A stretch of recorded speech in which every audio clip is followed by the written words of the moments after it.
là, le fait d'être né. Alors, ça peut sembler bizarre, mais ce que je constate, c'est qu'il y a souvent un sentiment de dette des uns vis-à-vis de leurs parents, et une sorte de devoir de rendre ce qu'ils ont donné, à savoir la vie. Et au fond, ce que Dieu dit, c'est que nous ne sommes pas endettés auprès de nos parents.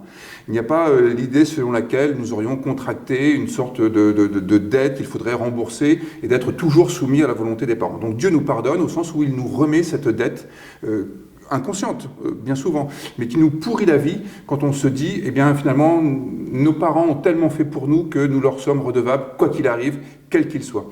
Et je pense à cette phrase qu'il y a dans le Décalogue, souvent traduite par « Tu honoreras ton père et ta mère afin que tes jours se prolongent sur la terre que Dieu te donne ». Le verbe en hébreu, c'est « kavad ». Et « kavad », c'est être lourd, chargé. Eh bien, j'aime cette lecture de Daniel Siboni qui dit « Tu chargeras tes parents de ce qui leur appartient pour que tu puisses prolonger tes jours. Voyage léger en ne prenant pas sur toi ce qui appartient à tes parents. Tes parents ont décidé de te donner la vie, donner c'est donner, reprendre c'est voler. » Mais alors tu fais une distinction entre ce pardon-là et le pardon des péchés.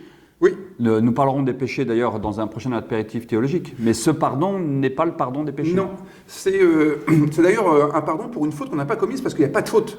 Mais il y a un sentiment d'endettement et le pardon a un rapport avec la dette. Aphiémie, c'est pardonner, mais c'est aussi remettre une dette. Quand on se sent finalement lié, ligoté par quelque chose qu'il faudrait rendre, eh ben, on est libéré de cela. Donc ce pardon est plus une forme de délier, oui, exactement. De nous délier de quelque chose, d'un lien qui nous emprisonnerait en quelque sorte. Une sorte d'entrave qui nous empêche d'être nous-mêmes. La deuxième chose, c'est ce qu'on trouve dans le culte, le pardon du péché. C'est cette idée selon laquelle Dieu nous pardonne du fait que nous ne soyons que ce que nous sommes. Je veux dire par là que notre condition est une condition d'homme pécheur, et je reprends l'expression d'Alain Ouzio, nous sommes comme du bois courbe.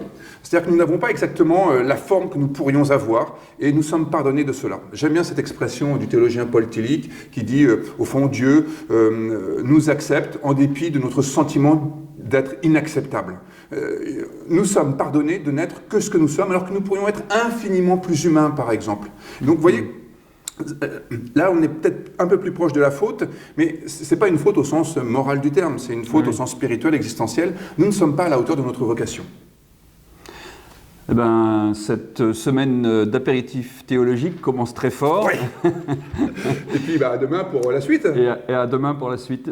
Bonne journée. Au revoir. Au revoir.